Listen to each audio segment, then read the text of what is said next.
What if I told you that the moment right before everything changes in your life isn't when you finally take action? It's not when you get that job offer, meet that person, or receive that breakthrough.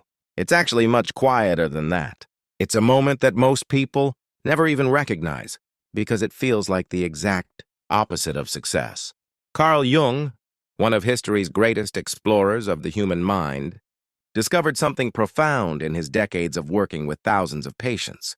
He found that before the universe delivers what we're seeking, genuine fulfillment, transformation, authentic relationships, creative breakthroughs, it tests us in a very specific way.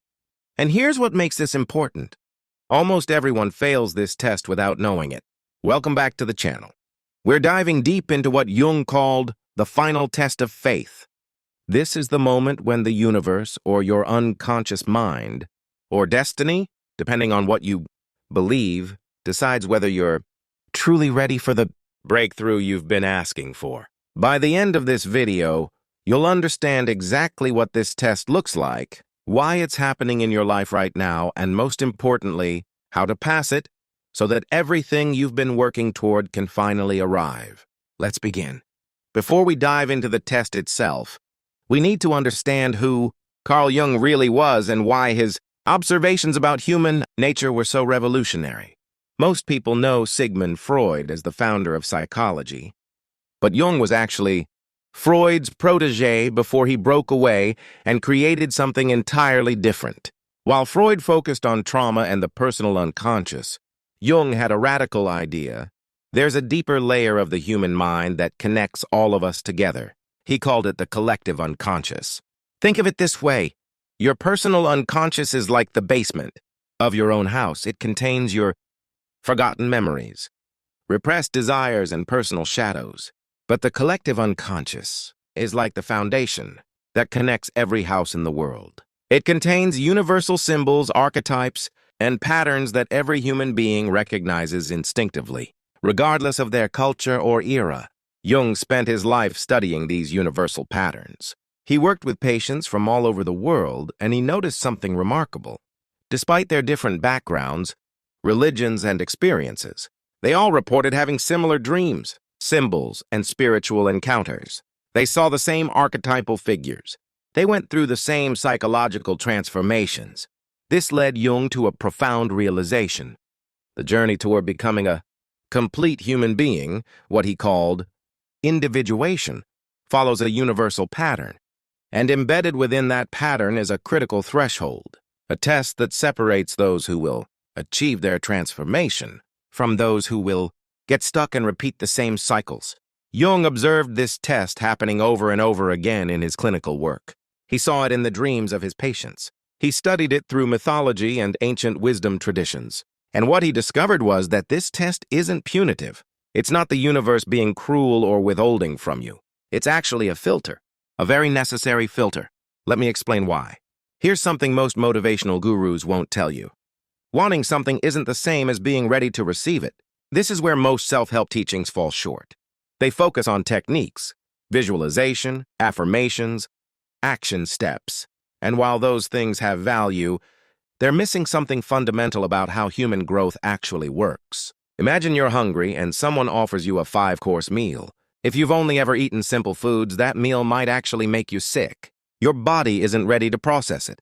It needs to build capacity gradually. The same principle applies to receiving what you want in life. Jung observed that before the universe, or your unconscious mind, will grant you what you desire, there's a preparatory phase. And at the end of that phase, there's always a test, a moment where you have to prove, not just to the external world, but to yourself and to the deeper layers of your own psyche, that you're genuinely ready. Let's talk about why this test exists at all. The test exists because transformation requires more than desire. It requires death, a psychological death of who you were before. And most people will do anything to avoid that death. They'll sabotage themselves. They'll retreat to what's familiar. They'll convince themselves the dream wasn't worth it anyway. Think about a caterpillar becoming a butterfly. Biologically, it has to completely dissolve inside the chrysalis. Its body becomes liquid. To the caterpillar, this might feel like death, and in a sense, it is. The caterpillar dies so the butterfly can emerge. If the caterpillar resisted this process with everything it had, it would never transform. The same thing happens psychologically when we approach a major life transformation. We must become willing to dissolve the version of ourselves that we've built our identity around. The test is the universe's way of asking, are you actually willing to do that? Or are you just playing with the idea of transformation? This is why so many people get stuck at the threshold. The moment they realize what transformation actually costs, in terms of identity, comfort, predictability, and relationships, they retreat. They choose the familiar pain over the unknown possibility. Jung called this the meeting with the shadow, and it's not something you can fake your way through. Let's get specific about what the shadow actually is, because this is the core of the final test. The shadow isn't evil. It's not demonic or bad in any absolute sense. The shadow is simply all of yourself that you've rejected, denied, or refused to acknowledge. Here's an example. Maybe you were taught as a child that anger is bad. So you learned to suppress your anger, to deny it. You became the nice person, the one who never gets angry. But that anger didn't disappear. It went into your shadow. It became an unconscious force driving you, and you were probably blind to it. Or perhaps you had a critical parent, so you learned to be self-sufficient and independent. Needing help became weakness in your mind. That need for connection and vulnerability, that went into your shadow too. Years later, you're successful, but you're isolated. You attract relationships where you give but never receive. The shadow is running the show, and you have no idea. The shadow contains the parts of yourself you're ashamed of, the desires you think are bad or wrong, the emotions you've been trained to suppress, the traits in other people that trigger you, especially the ones that trigger you the most. Jung found that what we hate in others is usually what we're rejecting in ourselves. The potential in you that you haven't accepted yet. Now here's where this becomes crucial for understanding the final test. The universe, whether we're talking about quantum physics, the law of attraction, or pure Jungian psychology, doesn't reward you based on your conscious intentions. It rewards you based on your actual psychological readiness. And your psychological readiness is determined by how integrated you are. If you still have a massive shadow running the show unconsciously, the universe knows you're not actually ready. It knows that if you got what you consciously want, your unconscious patterns would just sabotage it. So it presents you with a test. This test comes as an encounter with your shadow, usually through one of three channels. First, it can come through other people. Suddenly, someone appears in your life that triggers you like nothing else. They embody everything you hate. But here's the cosmic joke. They're usually showing you yourself, your shadow. Second, it can come through what seems like bad luck or external obstacles. You're rejected for the job. The relationship ends. The business fails.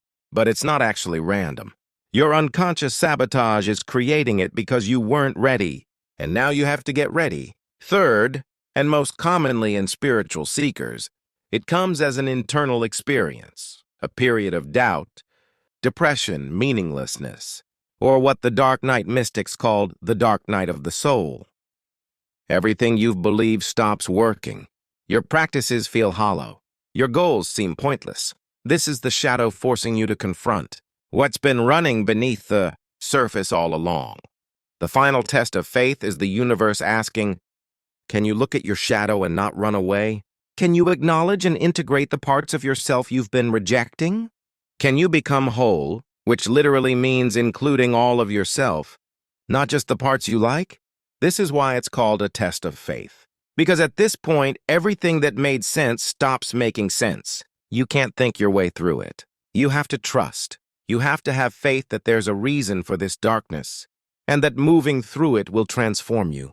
Let me walk you through what the final test actually looks like when it happens in real life. This is important because most people don't recognize it when it's happening, so they either flee from it or they fight it instead of moving through it. The setup. You're on the threshold. You've been working towards something, a goal, a dream, a transformation. Maybe it's been months or years. You've done the inner work. You've improved yourself. You've taken action. And you're actually close. Really close. You can feel it. Something is about to shift. This is when the test begins. not when things get harder, when they get strange. The paradox phase. Everything seems to go wrong. Right when success seems closest, everything starts to fall apart. People you trusted disappoint you. Opportunities that seemed guaranteed vanish.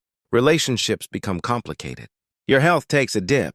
Your confidence shakes. And the timing is cruel. It happens right when you should be at your most confident. This is intentional from a psychological standpoint. The universe is asking, do you only believe in this transformation when everything is going smoothly? Or do you believe in it even when all evidence suggests you should quit? Jung saw this phase in nearly every patient who was approaching a major breakthrough. They would come in discouraged, ready to give up, wondering if they'd been wrong about everything. He recognized it as a critical threshold. The test at this phase is, will you abandon your intention the moment it stops looking like it's working? The identity crisis phase, who you thought you were dies. As you move deeper into the test, you start to lose your sense of self. The identity you've built, the successful person, the spiritual person, the capable person, the victim, the overcomer. Whatever story you've been telling yourself starts to crack. This is terrifying because we think our identity is who we are. But Jung taught that our identity is actually a limitation.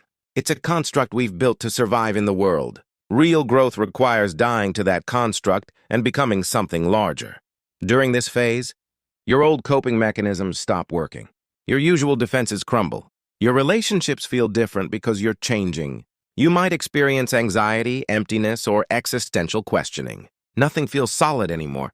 The test in this phase is, can you let yourself fall apart without trying to reconstruct yourself immediately? Can you stay in the dissolution? The temptation phase, false solutions appear.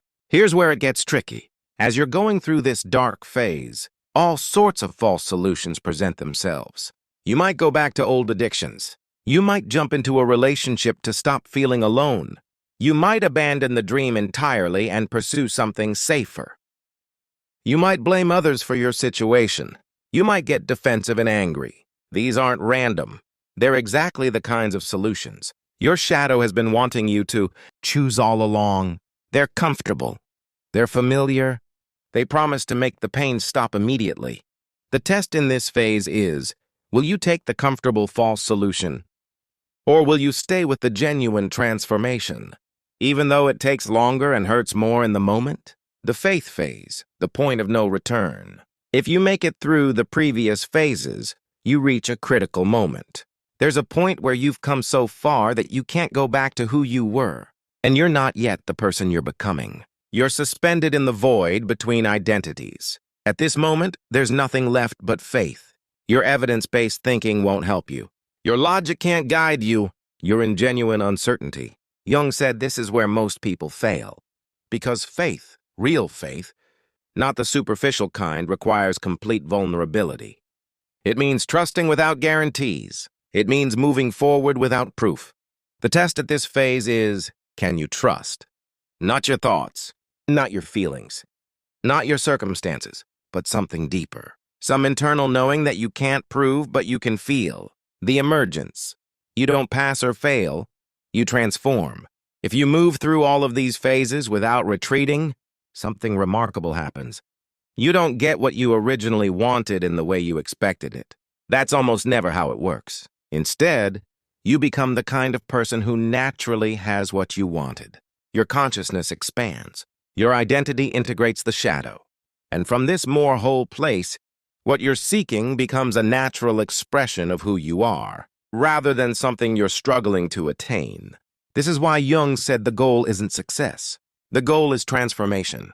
And the test is designed to ensure you're transformed before you receive the success, so you don't destroy it. Now I want to talk about why so many people fail the final test, because understanding this might be the thing that saves you.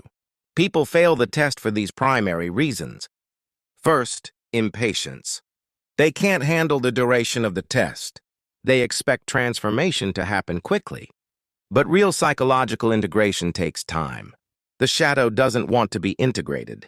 It wants to stay unconscious. It will fight you, and the struggle is part of the process. When people realize this is going to take longer than they expected, they often quit. They decide it's not worth it. They go back to what's familiar. Second, misinterpretation. They think the test is confirmation that they were wrong. They think the obstacles are signs from the universe saying, don't do this.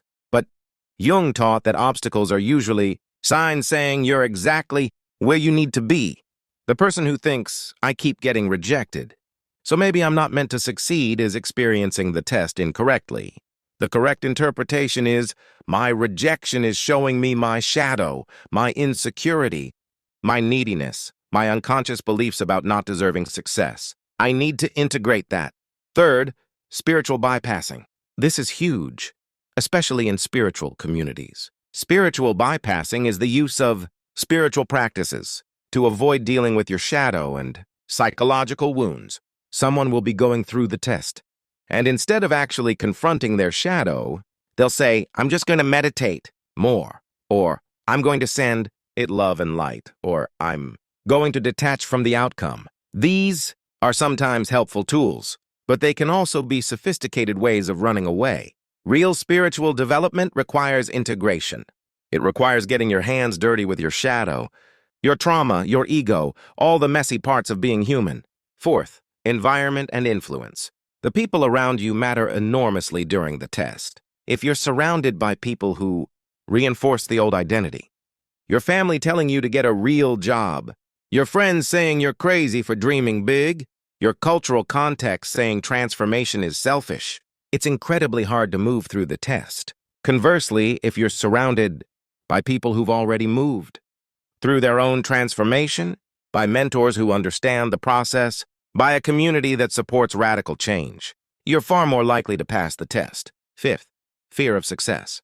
And finally, people fail because at the deepest level, they're afraid of success. This is usually unconscious. Consciously, they want what they're working toward.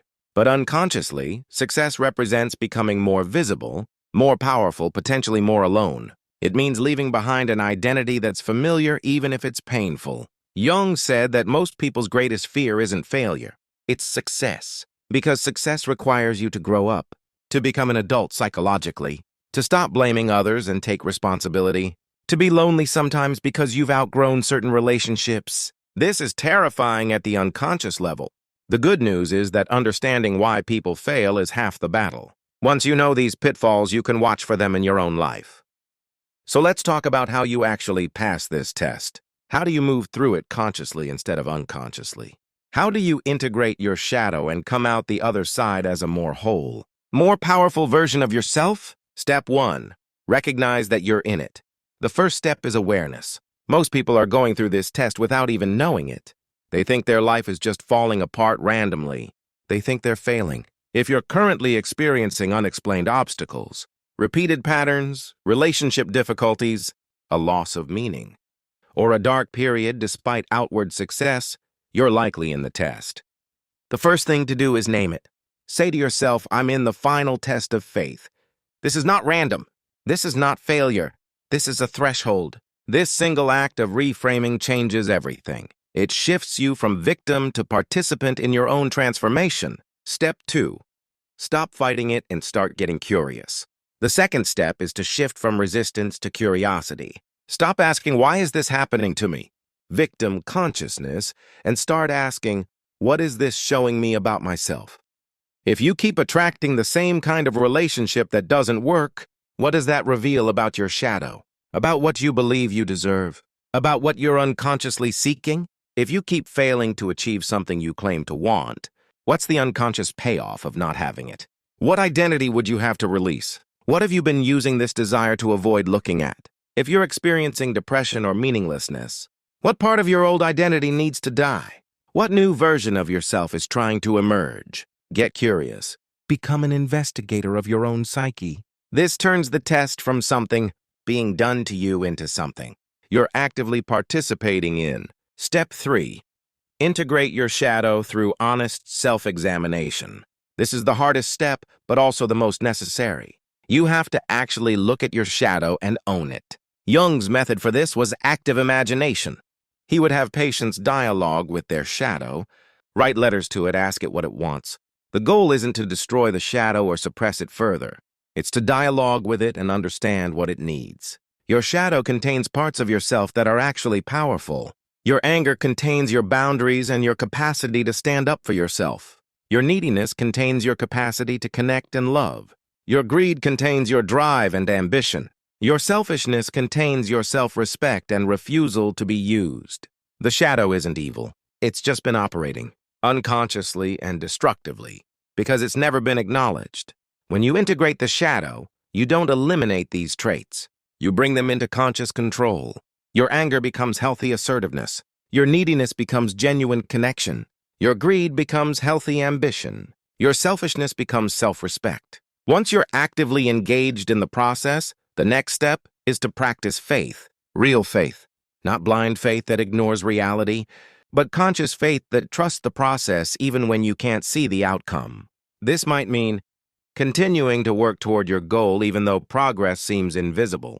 Maintaining your practices even when they don't produce immediate results. Staying in difficult relationships or situations because you know you're being refined by them. Saying no to false solutions and escape routes. Sitting with the uncertainty without needing to resolve it immediately. Faith is the muscle that gets built during the test, and it's the muscle that allows you to pass it. Step 5. Find your people. Isolation during this phase is dangerous. You need witnesses. You need people who believe in your transformation even when you can't see it yourself. You need mentors who've been through their own version of the test. This might be a therapist, a spiritual teacher, a coach, a support group, or trusted friends. The specific form doesn't matter. What matters is that you're not going through this alone. Humans are social creatures. We need mirrors. We need others to remind us of who we're becoming when we forget. Step 6. Surrender expectations. Finally, and this is crucial, surrender your specific expectations about how this should unfold. Most people have a very specific image of what their transformation should look like. They know exactly what job they want, what relationship they want, what their life should look like. And the test often reveals that the universe has something different in mind. Your job isn't to manifest exactly what you consciously want. Your job is to become the kind of person who naturally attracts what's actually right for you, which might be different and better than what you thought you wanted. When you surrender your specific expectations and instead trust the universe to deliver what you actually need for your evolution, you stop resisting the test, and suddenly you start passing it. So here's what I want you to take away from this video. If you're going through a difficult time right now, if your life feels like it's falling apart, if you're in a dark night of the soul, you're not broken and you haven't failed. You're probably in the final test of faith. You're at a threshold. And yes, it's difficult. Yes, it tests you to your core. Yes, it's tempting to turn back. But on the other side of this test is a version of yourself that's more whole, more powerful, more authentic, and more capable of creating the life you actually want. Carl Jung spent his entire career studying this process, and his consistent conclusion was that this test is not punishment. It's an invitation. It's the universe saying, I'm ready for you to become who you're meant to be. Are you ready? If this resonated with you, I want to hear about it. Drop a comment below and tell me, where are you in your own test of faith? What's being asked of you right now? Your comment might be exactly what someone else needs to hear to keep going.